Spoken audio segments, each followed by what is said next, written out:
ofereço e entregue o meu corpo.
Irmão, fique à vontade.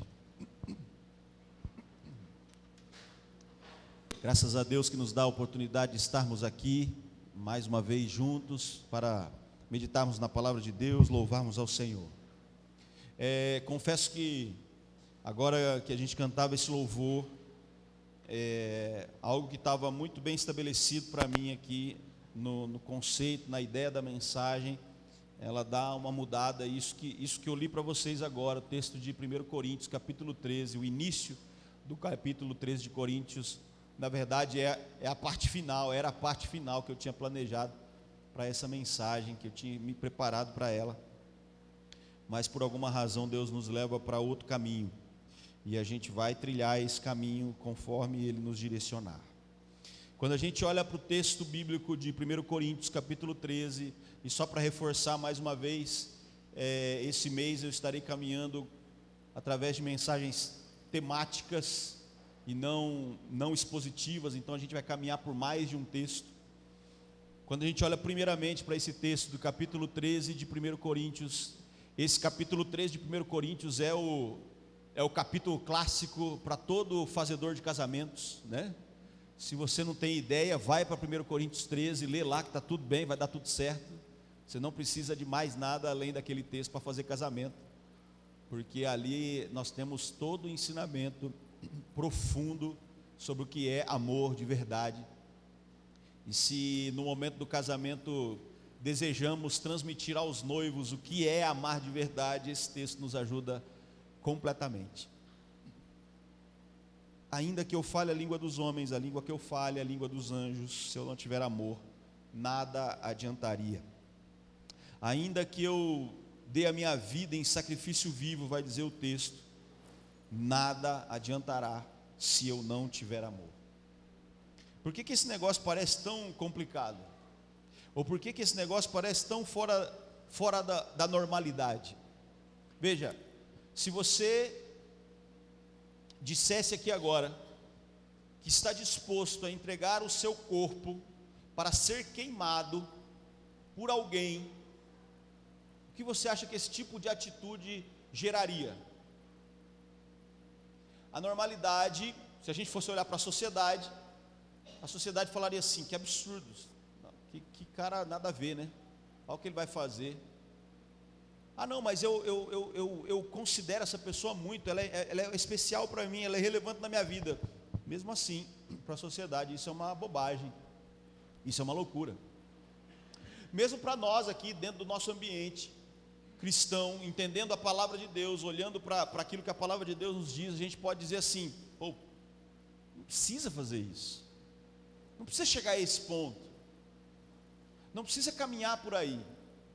Se você quer demonstrar o afeto, o carinho, a importância, pô, não precisa entregar o seu corpo para ser queimado vivo por alguém. Não vai. Faça alguma coisa boa para ela, cuide dela, ajude ela, sabe? faça o que for necessário. Sabe quando casais velhinhos ou filhos que cuidam dos pais já velhinhos, o casal se cuida a ponto de um ter que dar banho no outro, ter que limpar o outro, ter que cuidar nesse nível.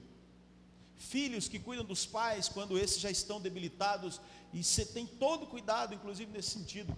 Pais e mães que cuidam dos filhos, que quando são pequenos precisam de todo esse cuidado. A gente fala assim, não, faça isso, você já está demonstrando o seu afeto. Mas o texto de 1 Coríntios 13, ele é intenso, porque ele vai dizer para a gente assim, cara, mesmo que você faça isso, com uma expressão de sentimento verdadeiro por alguém, se esse sentimento não estiver embebedado, cheio de amor, nada adiantará.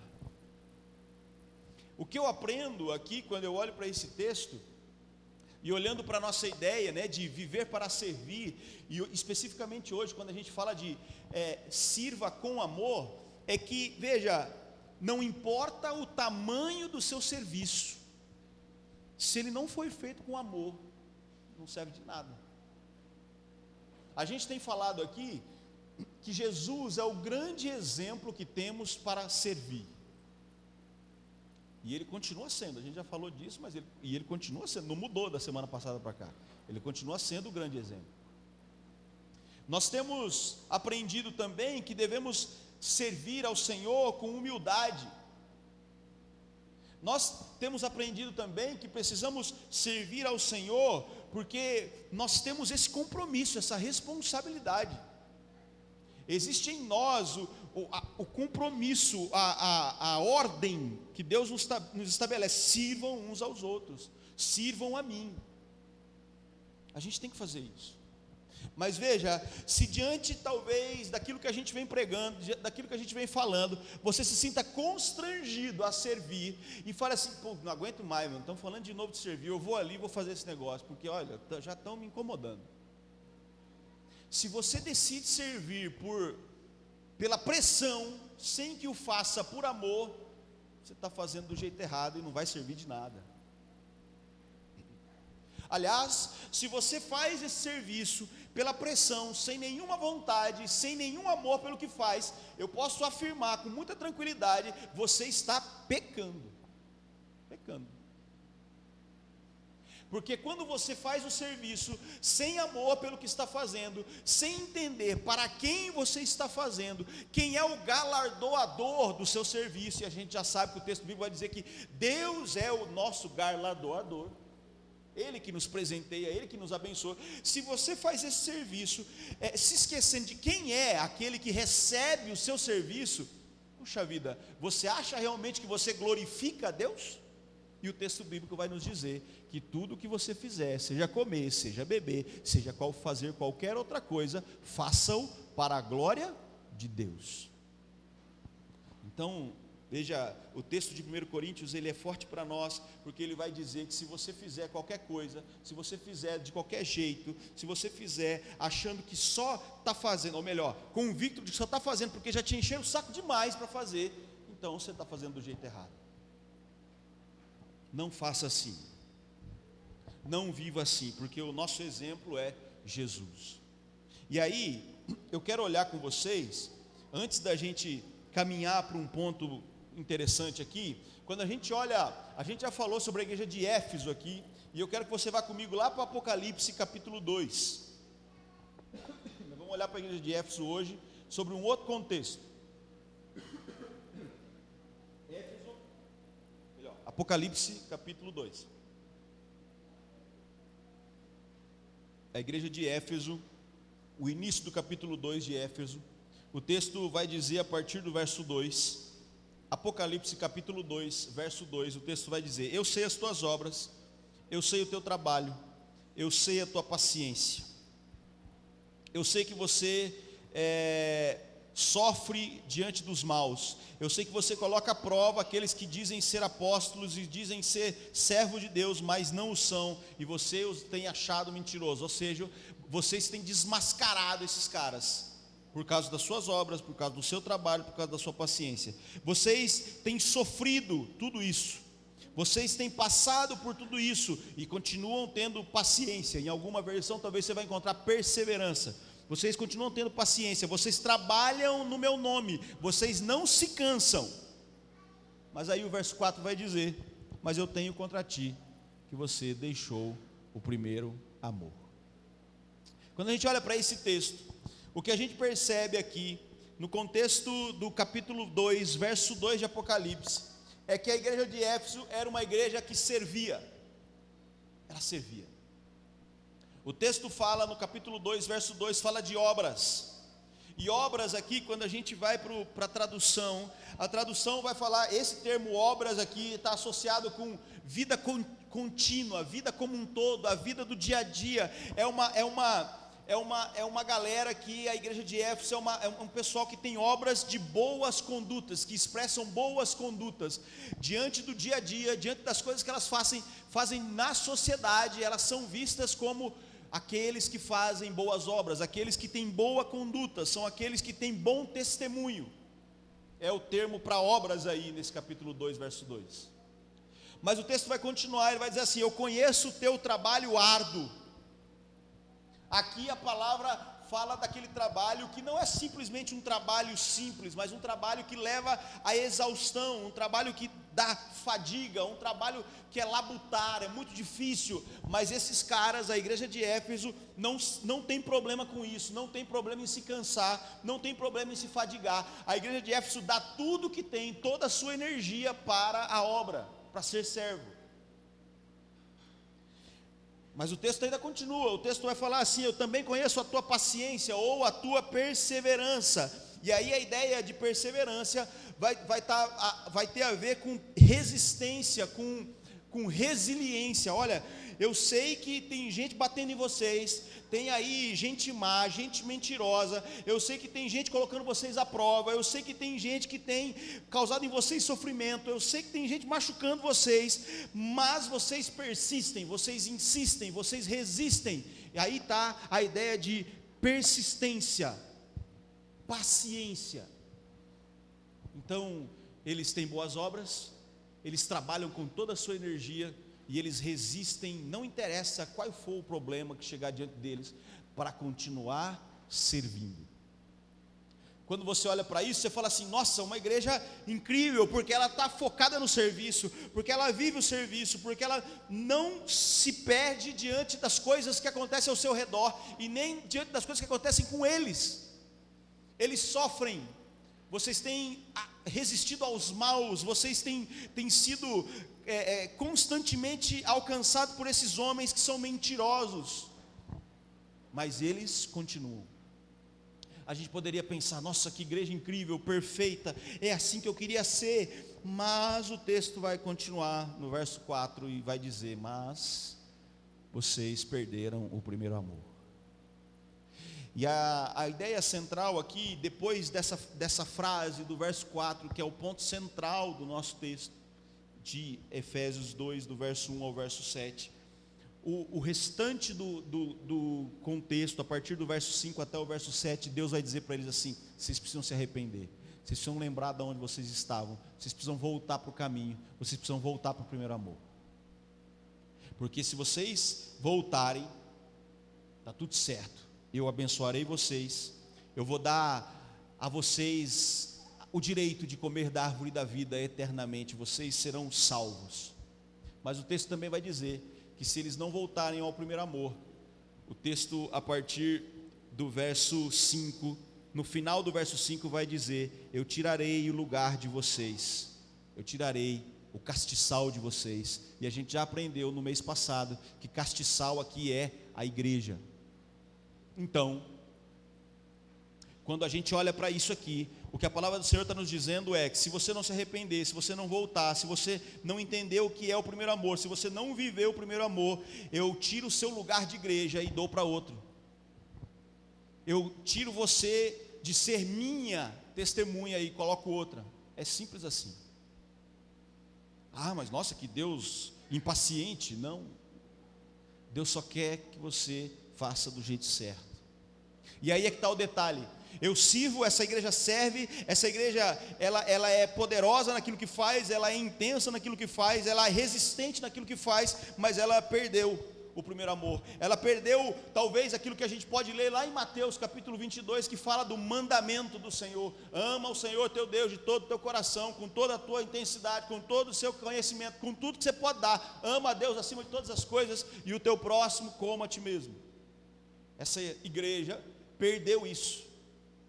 Ela perdeu. A igreja de Éfeso se empenhava com vigor, mas não tinha amor. Eles resistiam com coragem, mas não tinha amor. Eles examinavam com discernimento, mas não tinha amor. O que a gente aprende aqui, finalmente, é que é possível servir sem amar. É possível servir sem amar. Mas, diante dessa afirmação, o que a gente precisa entender é que assim não pode ser. Então, quando você está sendo convidado, você está sendo convocado, você está sendo chamado a servir nesse mês, a essa igreja, à comunidade, ao Senhor, aos seus irmãos, aos que ainda nem são seus irmãos, o convite para você é que você faça isso, mas faça isso com amor. Porque se for para você fazer só por fazer, se for para você fazer só pelo incômodo, se for para você fazer só para pararem de te falar, então não faça. Nós não queremos ninguém aqui servindo sem amar. Por mais que a gente precise, eu prefiro o presbítero Adelino arrebentado, mas eu sei que ele está fazendo com amor. Eu prefiro ele arrebentado, porque ele sabe fazer o negócio, e ainda faz com amor.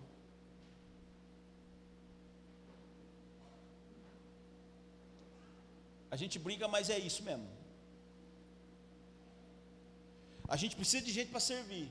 A gente já falou isso aqui. A gente precisa de gente em todas as áreas dessa igreja. A gente precisa de pessoas dispostas a servir ao Senhor, porque a gente sabe que quando você se dispõe a servir ao Senhor, inevitavelmente você vai servir a igreja, você vai servir a esses irmãos. Inevitavelmente, porque não tem como servir a Deus sem servir ao outro, sem servir ao próximo. Então, nós precisamos, mas se não for para servir com amor, não sirva. Se não for para fazer com entrega, não faça. Se for só pelo incômodo, não venha. Porque eu não quero você dizendo por aí que está vindo, que está servindo, que está fazendo, mas não aguenta mais. Se for para fazer, faça amando. Se tiver que chorar fazendo, porque está cansado, porque está arrebentado, chore, mas continue fazendo, porque se ama, você aguenta a porrada. Não é simples. Aliás, uma coisa que eu deveria ter falado no começo aqui: o pastor Beto está de férias. Por favor, não o incomode. Eu estou assumindo o pastorado dessa igreja durante esse mês, até começo de maio. Pode falar comigo, pode mandar mensagem, pode me ligar, o que você precisar, nós vamos atrás, nós vamos resolver. Mas deixa o pastor Beto descansar. Eu sei que tem coisas que são muito particulares. Não, o Marcos só fala esse negócio com ele, com o Beto. Tá bom, aí é outra coisa. Mas coisas associadas à igreja, uma visita que você precisa, uma necessidade, fala comigo. Se você tem mais intimidade com o presbítero Adelino, fale com o presbítero Adelino, fale com a liderança da igreja. Mas vamos deixar o pastor Beto descansar. Ele já está velhinho, acabado, gordinho. Ele está precisando de férias. Quem estava aí no grupo da liderança hoje da igreja aí, viu que ele está loucaço. Ele está precisando descansar a cabeça. Então vamos deixar ele descansar, porque a gente precisa. E a gente sabe que o que ele faz, o cansaço que ele tem, até os problemas de saúde que ele desenvolve, as suas ansiedades têm a ver pelo amor, aquilo que ele faz aqui.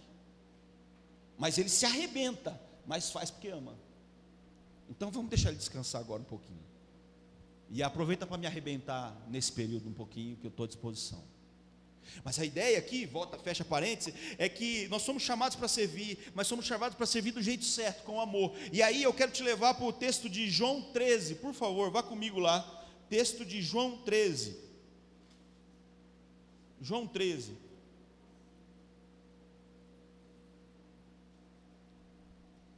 João 13, verso 34 e 35. Nós lemos assim: João capítulo 13, versos 34 e 35. Assim diz a palavra do Senhor: um novo mandamento dou a vocês, que vocês amem uns aos outros como eu amei a vocês, que também vós outros se amem. Nisto todos conhecerão que sois meus discípulos, se vos amares uns aos outros. Só para você ter uma ideia do que acontece a partir do capítulo 13 de João, até o capítulo 21, que é o último capítulo de João, a partir do verso 13, aparece no texto a palavra amor, ou aquilo que está relacionado ao amor, mais de 40 vezes. A partir do capítulo 13 até o capítulo 21 de João, o que antes apareceu nesses primeiros 12 capítulos, somente 10 vezes, nos últimos 7 capítulos, 8 capítulos, aparecerão 40 vezes, 44 para ser mais exato. O que isso representa? Bem, isso imediatamente representa um novo tema, uma nova chave textual que Jesus usa nos seus ensinamentos finais. Jesus fala de amor. E sabe por que Jesus fala de amor?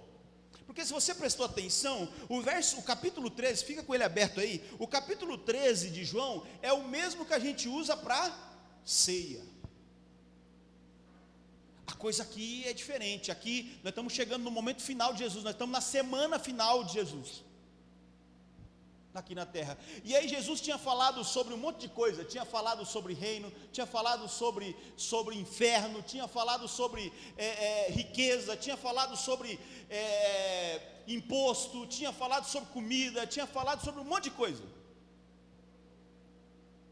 Mas parece que Jesus entende, e obviamente isso faz parte de todo o processo, Jesus entende que agora ele precisa mudar alguma coisa, ou ele precisa passar a falar alguma coisa que é mais importante que tudo isso.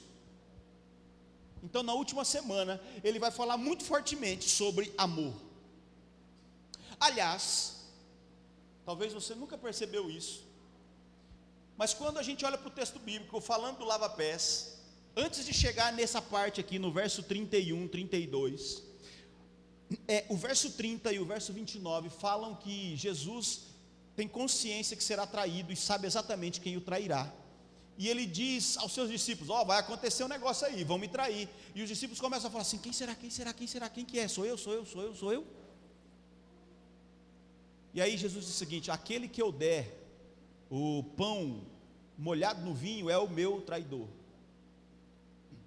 O que você talvez nunca percebeu é que quando Jesus entrega o vinho ao seu traidor, o pão ao seu traidor, queimado, molhado no vinho, ele entrega para aquele que está à sua esquerda. Quem é que está à esquerda? Judas. Quem está à direita? João. Aí você fala assim: mas e aí? Naquela época, o convidado que ficava à esquerda do anfitrião era o mais honrado, era o principal. Aí você pode pensar assim: não, mas Jesus ele tem umas pegadinhas interessantes, ele vai deixar do lado dele o traidor. Mas talvez uma coisa que você não tenha percebido é que Jesus, em todo tempo, quando conversa com Judas, tem um desejo final, não de escapar da morte, mas de salvar a Judas ainda daquela sua destruição, da sua autodestruição.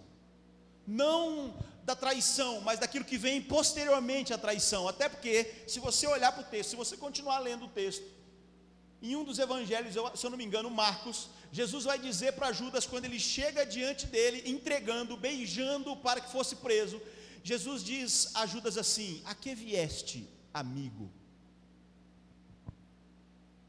Jesus chama Judas de amigo numa última tentativa de salvá-lo. O olhar trocado, o último olhar, é uma tentativa de Jesus de salvar a Judas da destruição. E essa tentativa começa aqui, na hora da ceia, colocando ele ao seu lado esquerdo, o lado mais honrado, para que Judas entendesse o quanto era amado, apesar daquilo já estar mexendo no seu coração. Amor. Por isso esse texto é tão importante para a gente, e por isso a partir daqui, 40 vezes Jesus usa o termo amor, ou aquilo que está aproximado de amor. Um novo mandamento te dou, eu te dou um novo mandamento: amem-se, amem uns aos outros, assim como eu vos amei. Amem-se de maneira poderosa, porque assim eu vos amei. Amem-se, amem-se, amem-se, em verso 34. Um novo mandamento te dou. A questão aqui é que, poxa vida, amar o próximo não era um novo mandamento, porque se você olhar para os 10 mandamentos, do quinto ao 10º, nós estamos falando de amor. Honra, não mata, não adultera, não rouba, não cobiça, não diga falso testemunho.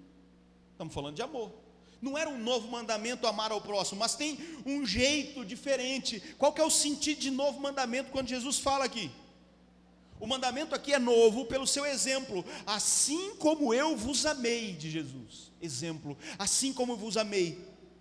Jesus andou no meio dos discípulos, Jesus amou os seus discípulos, Jesus amou os seus discípulos e os ensinou. Jesus fez tudo o que podia por eles, Jesus entrega tudo o que tem a eles. Sabe por quê? Olha para o verso 1 do capítulo 13, o que está escrito aí? Verso 1 do capítulo 13. O que está escrito no final do verso 1? Está com a Bíblia aí? O que está escrito no final? E amou-os até o fim. Cara, Jesus ama de maneira profunda, e é maravilhoso olhar para esse texto, porque o texto vai dizer assim: chegou a Páscoa, está na hora da festa, tem um momento de encontro com Jesus agora, ele e os seus discípulos, e o texto vai dizer: e Jesus amou até o fim. Jesus ama, Jesus é o exemplo, Jesus não vacila em dar o exemplo, a gente já falou disso. Então o mandamento é novo nesse sentido, é um mandamento dado pelo exemplo. Mas tem mais, o mandamento é novo pela sua exigência. Como eu fiz, como eu vos ensinei, vocês têm algo a fazer: amem-se. Também vós precisam amar uns aos outros, assim como eu vos amei, amem uns aos outros. Há uma exigência. Jesus não apenas dá a vida pelos seus discípulos, Jesus não somente ama os seus discípulos, mas ordena a eles agora que também devam amar. Lá em 1 João, o mesmo que escreve João aqui, ele escrevendo as cartas, 1 João no capítulo 3, verso 16, muito parecido com o João 3,16 que a gente conhece.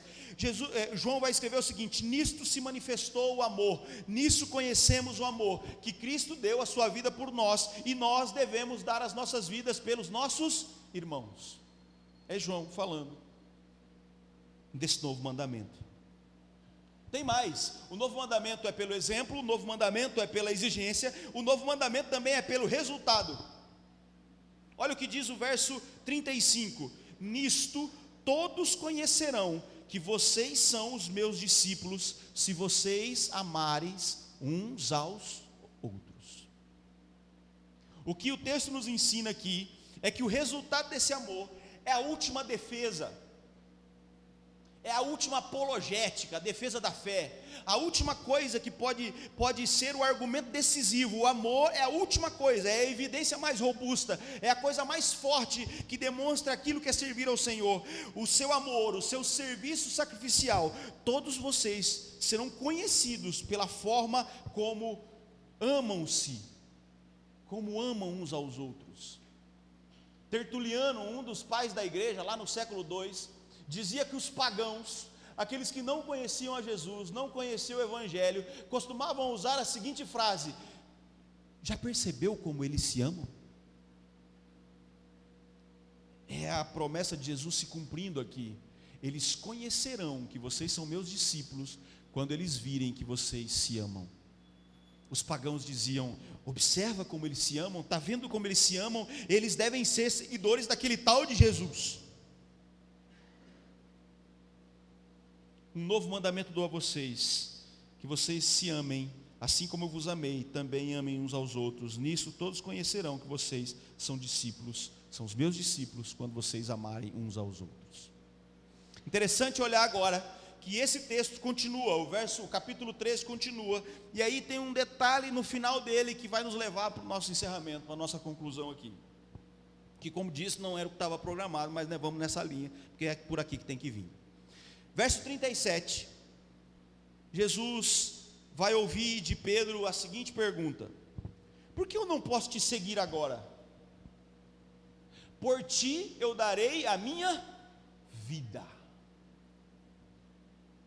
Nossa, aí você fala assim, cara, esse Pedro é muito louco mesmo. Ele falou que dá a vida por Jesus, ele está pronto a dar a vida por Jesus. Lembra?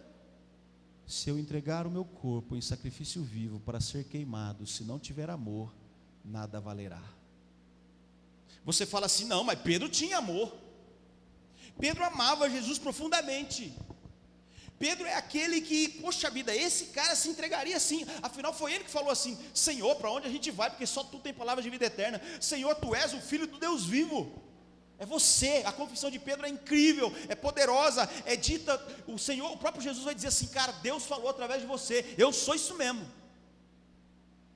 Mas a gente olha para esse texto e Pedro vai falar assim: não, Senhor, eu te sigo sim, porque por ti eu darei a minha vida. E aí Jesus vai responder, olha lá o verso 38: você vai dar sua vida por mim? Na verdade te digo, não cantará o galo enquanto me tiveres negado 3 vezes. Pedro estava pronto a servir, Pedro estava pronto a morrer, mas ele não faria isso por amor. Ele não fazia isso por amor. Ele fazia isso talvez pela sua convicção de que Jesus era o Messias esperado. Por isso, puxa vida, se ele vai ascender ao trono, se ele vai ser o Todo-Poderoso, se ele é aquele todo que nós esperávamos, se ele é o cumprimento das promessas do Antigo Testamento, eu quero ficar do lado dele, e se eu tiver que morrer por ele, eu fico aqui. Mas ele faz isso por tudo que conta a sua história, não por amor. É possível servir sem amar? É possível servir sem amar. Por isso, para você entender o que eu estou dizendo, que eu não estou viajando, não estou maluco assim, quando digo que Pedro não estaria pronto a morrer por Jesus por amor, eu te levo para o último texto, eu vou concluir aqui. João capítulo 21. Você conhece esse texto? João capítulo 21.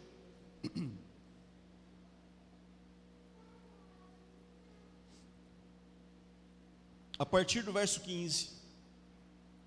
Nós vamos ler o seguinte, João capítulo 21, a partir do verso 15, diz assim: depois de terem jantado, disse Jesus a Simão Pedro: Simão, filho de Jonas, você me ama mais do que estes?